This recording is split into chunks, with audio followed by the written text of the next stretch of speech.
Hello and welcome back to another episode of Chasing Excellence. I'm Patrick. I'm here as always with Ben. How you doing, buddy? Doing great. Thanks, Patrick. Today we've got another one of our, I don't know what to call them, the mini episodes. We're going to answer a Chase Club members question. We've been doing this once or twice a month. For folks who don't know, the Chase Club is our exclusive membership. You can learn more at chasingexcellence.email. If you decide to join us, you will get not only the opportunity to get questions into a future episode like this one, but you get ad-free episodes. You get the Daily Chase every morning. You get to join our Friday Chase Club chat club, as well as full access to our Chase Tracker app. So again, check it all out. chasingexcellence.email. Sounds good. Here is the question we've got today. It's from David. Thank you, David, for sending this in. He asks, do you guys have coaches and mentors, both in fitness or in life in general? We often hear you recommending books or authors, but do you get input from mentors? Do you believe it's essential? I always hear that coaches need coaches. Do you agree? What say you? What say you? Okay, so maybe to answer the question very poignantly, are they essential? They're not essential. Essential means that without them, you can't do it. Yep. So they are not essential, but do I think that they are incredibly beneficial? The answer is yes. Are they a shortcut? Yes. Do they get you places you couldn't go otherwise on your own faster? Yes. And that's the job of a leader, or that's the job of a coach, is to get someone to get to places that they couldn't go on their own. So love it. The strange thing is, like, this is the profession I've chosen to do, which is to be a coach and be a mentor. What's strange about that is I don't have anyone that this is different than mentors, it's more like models, but I never had a good coach growing up. Maybe it's because I was never good enough on a sports team that I never got it. Maybe it's because I traveled around a little bit too much, and as a kid, I lived in 3 different countries, so maybe it was that I didn't have enough You didn't stick around long in any enough. one place. Yeah. Yeah. Or maybe it was that I was too fixed mindset, and I just didn't gravitate towards coaching well enough, so they didn't invest back into me. Or maybe I was just lazy. So Some the short answer to that combination is, of those. yeah, I don't have that thing that I model from that type of mentorship that is now grooming me as I've grown up. From the early days, though, and he said in the question, and I know that, Patrick, you do the same, we're in a little bit different environment where we have so much information available to us in so many different formats that you can essentially be mentored. Maybe mentored is not the right word, because you don't get you can be coached as a one-to-many by basically about anybody that you choose. And I've definitely done that, through reading mostly. But I definitely have actual mentors in business. I do not have that in terms of fitness. In the early days, Glassman was that for me. And all of the level 1 seminar and everything that was coming out through CrossFit, I just devoured and tried to imagine them in the room with me all the time, but it was not a true participant coach athlete relationship like a true mentor would be. But I would say that was the first one that I had in terms of coach. I've also worked with a professional coach when I was doing triathlons, so got coached in that aspect. But in terms of business, very much so. I've talked about that. Yep. We've worked with professional coaching originally through the EOS model. We worked with a implementer that came and ran our quarterly meetings. And I recently went back and did it again for a couple sessions just to see what that was like and what we were missing out on. I've also weekly spent time with people. Marcus has been on the show, and there was a period of time for about half a year maybe that I met with him every week for a long time, for 3 hours. Was that structured like we have a plan, or was it just, hey, we're going to spend time together? Because this is one of the things I wanted to talk to or ask you about. Talk to me a little bit about how you did that, because I think there's an interesting blend there that maybe is worth looking at, which is mentor, coach / friend, and how do you navigate, balance those things so that it continues to be a friendship, doesn't transcend into just a mentor-mentee kind of relationship. How do you make that work? Yeah, it was a blend of both, right? So we enjoyed spending time with each other, and that's how it started. was just we both felt the benefit of being each other's company. I think it's one of the best things that we can do, particularly as middle-aged men, is seek out people that you enjoy and find value and people that lift you up. So we realized that in each other. So we sought each other out. And that's how it started as a friendship, which started off as let's get together and work out and then hang out. And that's what it started as. That started as more of like a quarterly thing. And then it became the type of thing where we did it weekly because we found just that much more value in it. We blocked off, I blocked off from 7:30 until 11 o'clock every Wednesday. Yep. And we would take the 7:30 class together. And then from there, it was usually the first, and this was not structured, but this is how it just kind of morphed. The first 45 minutes-ish was just like personal catch-up, like what's going on in your life, what's going on in mine. We got to know each other very well because we did this every week.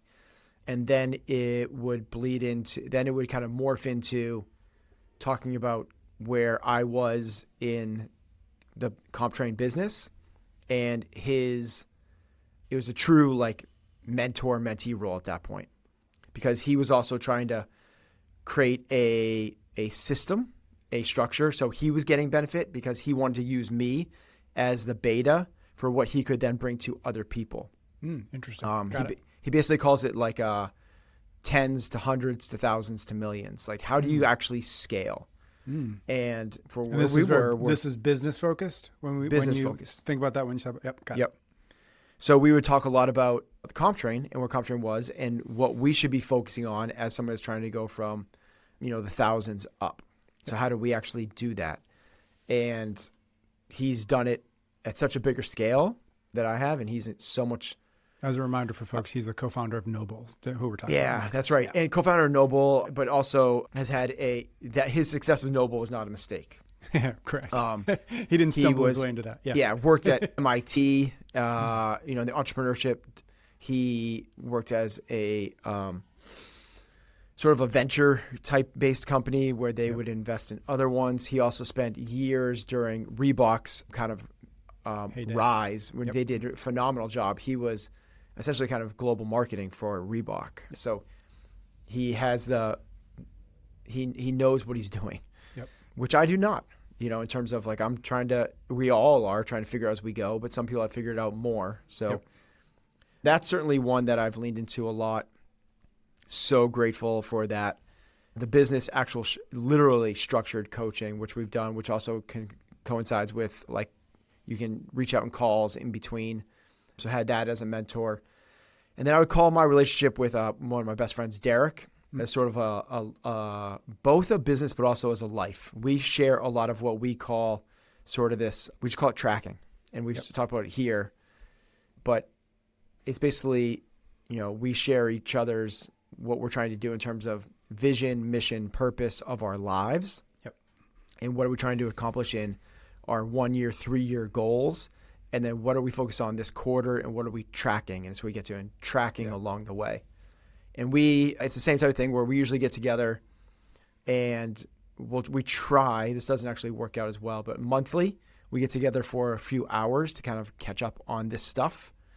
And then we try it to once a quarter, actually ends up being probably more like every other quarter, get together for a full day. In that sense, what we'll do is we'll do like a 3-hour hike where we'll go into the mountains and we'll climb a mountain. And then afterwards we get together and talk about this stuff in depth. So that becomes a full out, half a day of hiking, half a day of. So a couple days, a couple times a year, you kind of do a deep dive with that. A year we do that. Yeah.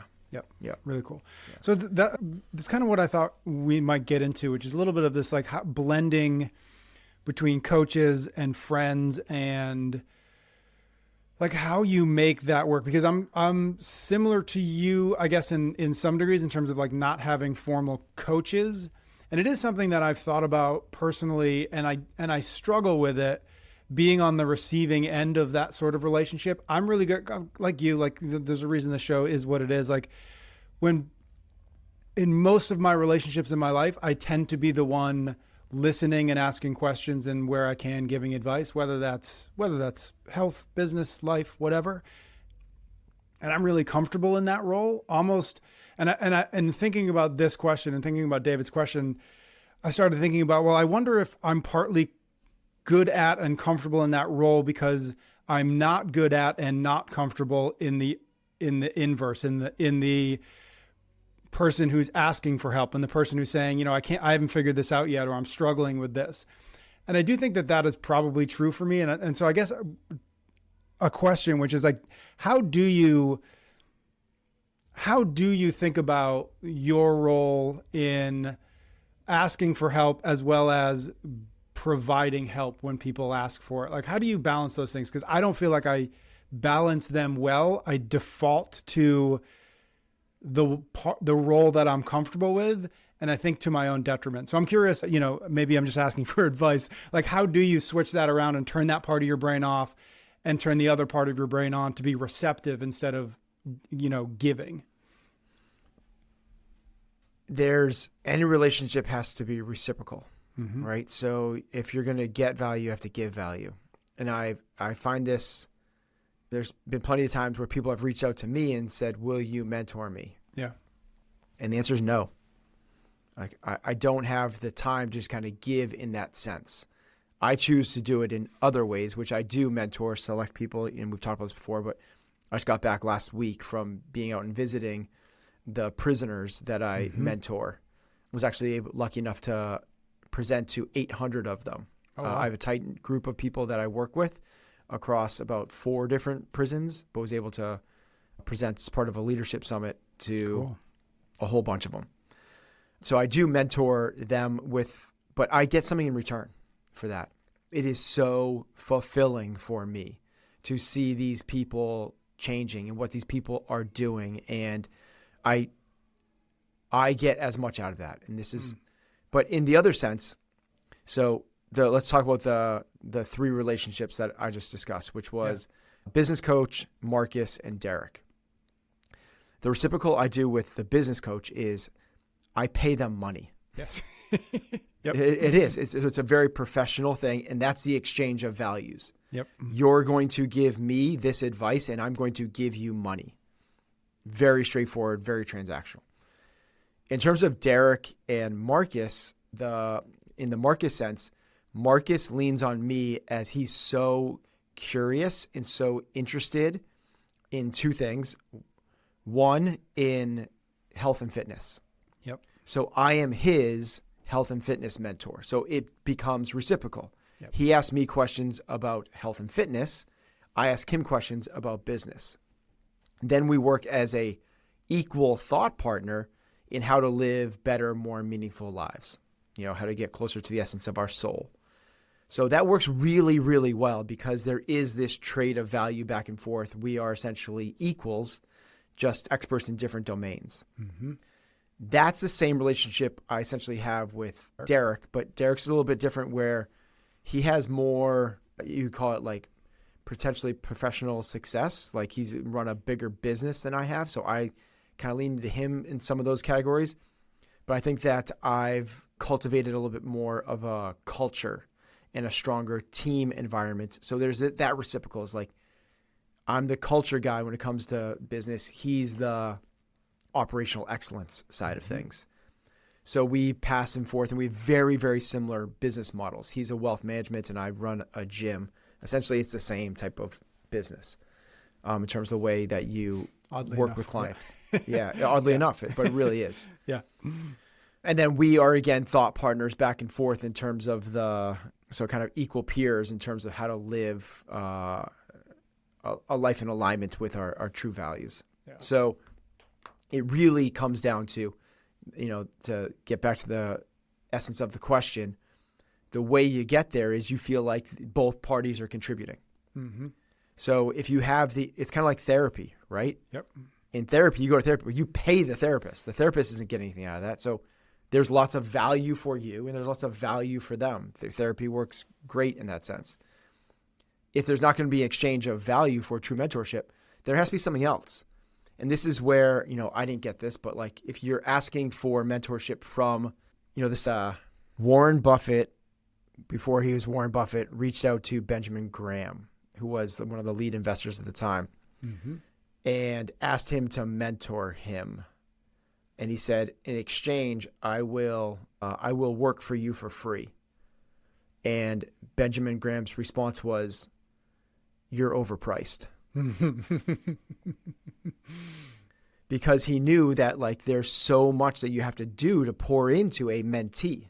Yep. The mentor has to do a lot of work. So even for somebody that said, "I will come and work for you for full time and do anything and everything that you wanted me to do," that's still not enough value. And that's, I think, what most people miss when they go and they ask someone to mentor them. There's been plenty of times people have reached out to me and be like, "Hey, will you mentor me?" And there's not an exchange of value. And the answer is going to be no. Like, I'd have to give up. We all realize that we have finite resources. Yep. And the biggest one is my attention and my time.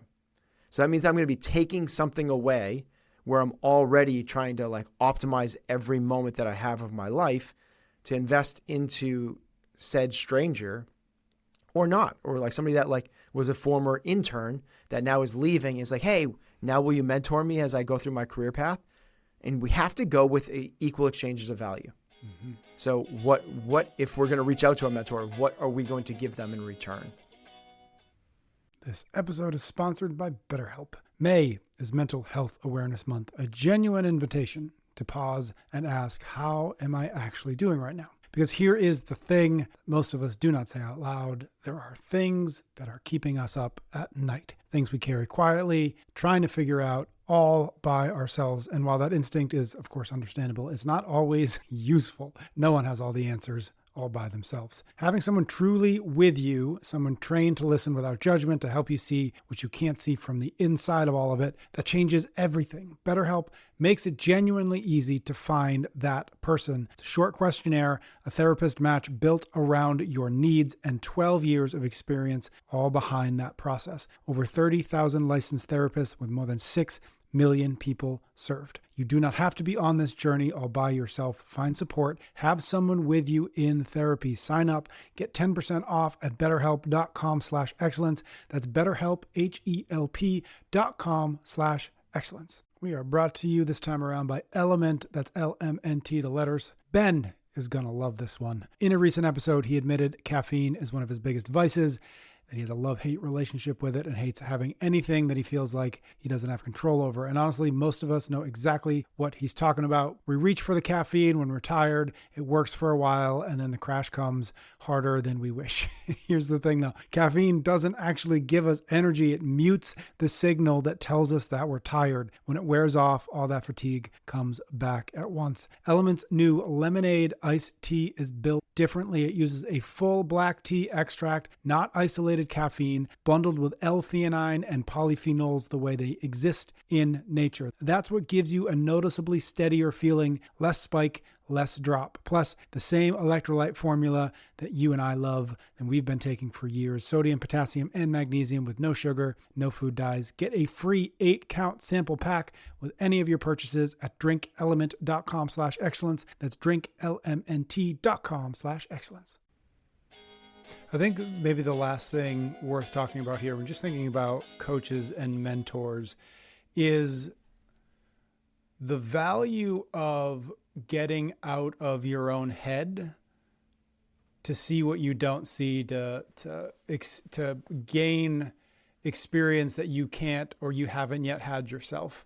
So I'm curious, like when you think about whether it's Marcus or Derek or the business coach or any other number of experiences, like what is the value to you of trying to see what you're in the middle of by kind of zooming all the way out of it, right? Because I think whether it's business or health or personal, whatever, it's nearly impossible to actually see 360 degrees. It's nearly impossible to see everything because you're so inside of it. You're so stuck in the way you see things, your perspective, your history, your experience, etc. So I'm just curious, like, how do you try to get out of your own way in these relationships, in these contexts, so that you can get what all coaching, what all mentorship is meant to do, which is get you from point A to point B to point C? Like, how do you not resist it? How do you get into it in a way that is useful? What advice might you have to others, especially maybe others who have a sort of relationship in the same way that maybe you and Marcus do, or you and Derek do, where it's a friendship, but it's a friendship that has some structure, might not be the right word to it, but it's got, it's got something more than just like, hey, you want to go hang out? Like, how do you make it useful in the way that we've been talking about? I think this comes down to a question that was asked recently, which is like, it was asked, I think I answered it on a solo episode, but it was asked about the two of us, which is, it seems like you guys have the ability to retain a lot of information. Yep. How do you guys learn? And I kind of answered that very mechanically in terms of the way that I like read. Yep. But I think the biggest aspect of it is one thing is I said in that, which was I don't read to be entertained. Yep. I read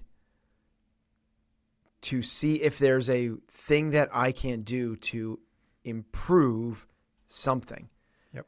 So as I'm going through, I'm recently on like a major Hormozy kick. I bought all of his books, and it's like, as I'm going through those, I'm also co-reading it with other people that I know, and I can just tell like they're not doing the same practice that I am, which is I'm seeing this as Hormozy is telling me as if I'm in a college course and I have to do these things.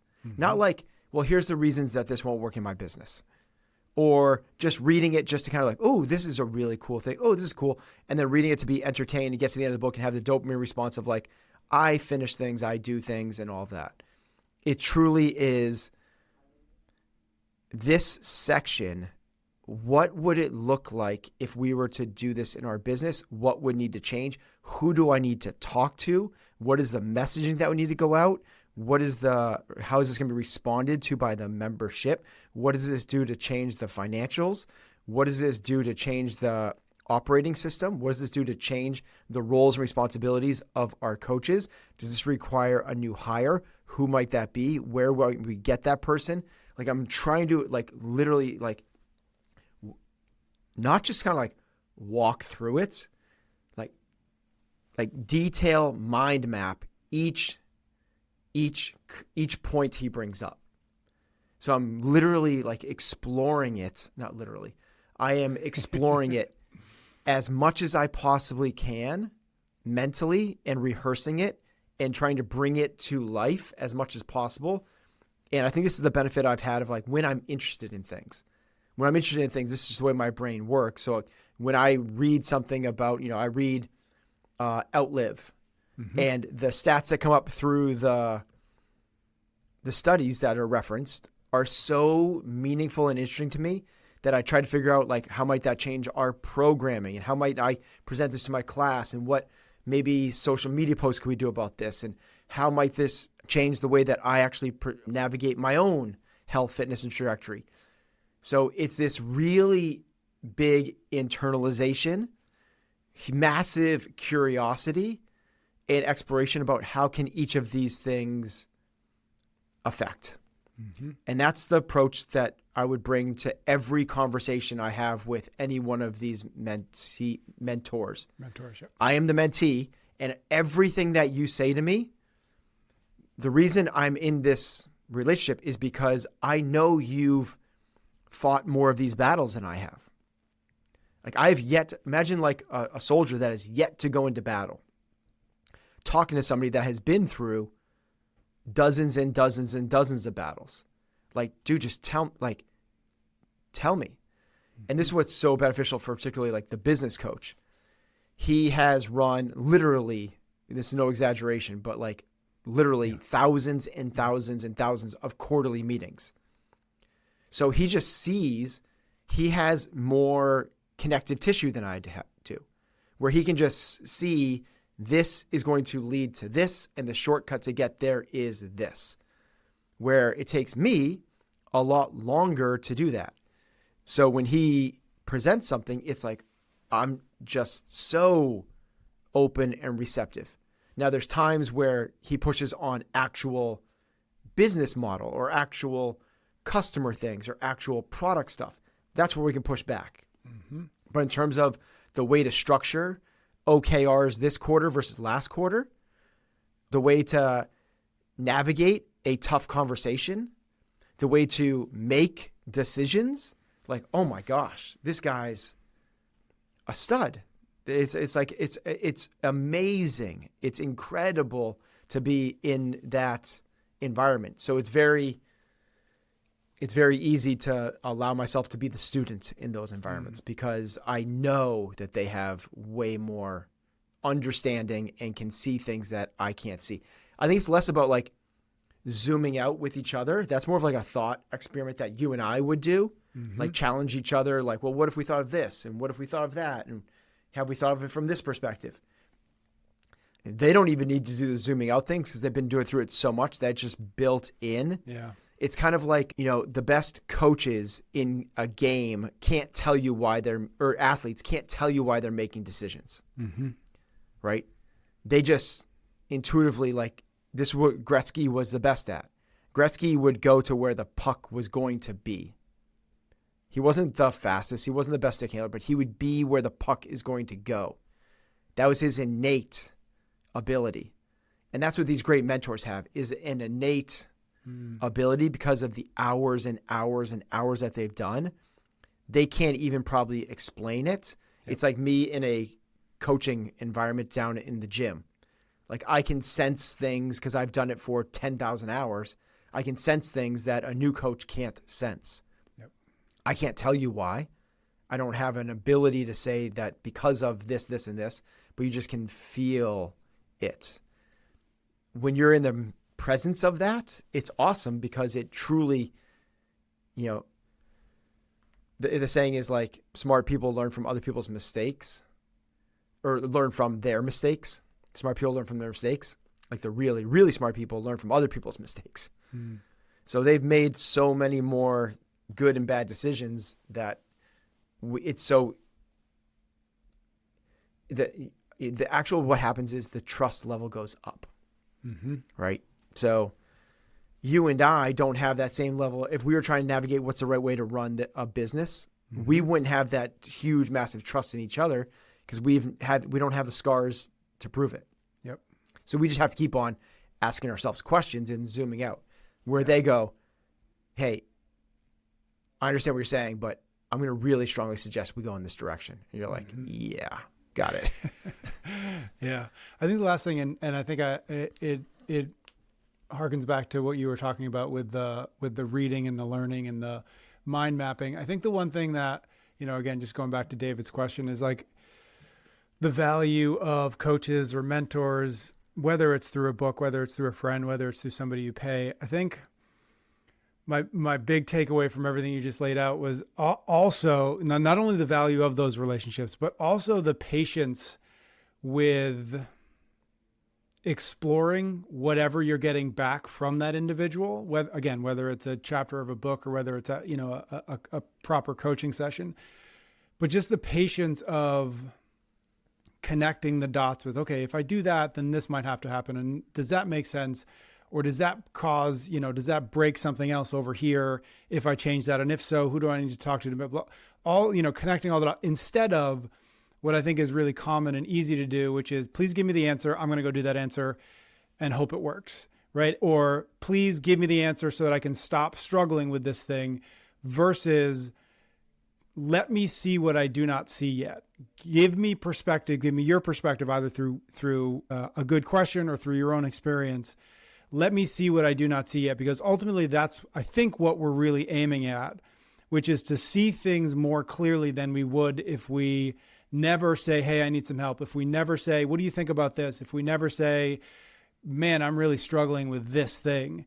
It's not only the vulnerability to recognize that and to seek out answers and guidance, but then it's the patience of sitting with whatever we get back and actually seeing, well, what can we do with this? Does it make sense? What questions do I still have? What does that open up for me in terms of options, in terms of perspective? I think that's what we're aiming for. So however we get that, again, whether it's somebody like you, Ben, who's got really smart friends who, you guys can sit down and hang out, whether it's a coach you pay for, it's your coach at the gym, whatever it might be. I think those are that's what we're looking for. So whether it's formal, whether it's informal, I think that's what I think David is getting at. And I think what you're putting on the table, I think, is the material of what ultimately gets us to where a good coach or a good mentor, a good book, whatever might get us. Yeah, I think you're right. The patience aspect it's patience, but you also said another word there, which is the vulnerability. Those two, I think that is probably, and I'll put like a third kind of like overlapping circle on that, which is the curiosity. Yep. Right? If you're not in curiosity, you could kind of dovetail into just like growth mindset. Like, I want to be coach. The reason I'm here is because I want to improve. So the way to improve is to be really vulnerable. Like, think about the therapy session again. Like, if you're putting on your armor, you're not going to get anywhere. The best thing to do is just be like, and here's the things I'm struggling with. And here's the things that I don't know what I'm doing. And the more vulnerable you are, and so I think it kind of goes in those three things. It's like, you got to come in with a growth mindset. Like, you're not here to prove how smart you are. Mm-hmm. That's the opposite of what this thing is about. Then be incredibly vulnerable. Here's what I'm struggling with. I think that's probably the thing I've learned the most about any of these relationships is the vulnerability has to be there. Yep. Otherwise, you're just going to stay on the surface. You're not going to get anywhere. Yep. And then the next one is, and you're bringing us, is patience. It might take them a little while to figure this out, and they might not give you, as you said, like here to here. Right? They might give you here, and it might be off a little bit, but directionally right. And that's what ends up happening is it's only after you exploring it for a period of time after that actually you get to move in the right direction. Mm-hmm. So I think those three things, if we were to bring that to what are the prerequisites as the mentee that we should bring, it would be that curiosity, vulnerability, and patience. I love that. Cool. That's a good spot to wrap it up. David, thank you for the question. Again, if you want to get a question like this into an episode, join us in the Chase Club, chasingexcellence.email. The link will be in the show notes, and Ben and I will be back soon. Thank you so much for being here. 2 quick things before you go. First, the 531 listener guide for this episode is in the show notes. 5 big ideas, 3 reflection questions, and 1 key takeaway. Check it out at the link in the show notes. And second, if you're ready to do the daily work, not just listen to the show, the Chase Club is where the crew does that together. Daily lessons, monthly challenges, a Friday Chase Club chat club, all of it at the link in the show notes and chasingexcellence.email.